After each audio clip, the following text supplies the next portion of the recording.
நந்தவனமா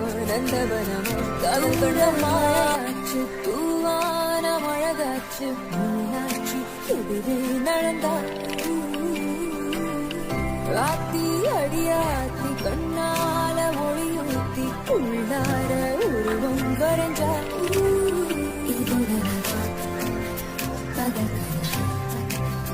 உச்சிவெயில் வண்ண நிலவா வந்த மழையாச்சு தூவான மழகாச்சு மீனாட்சி எதிரே நடந்தா ஆத்தி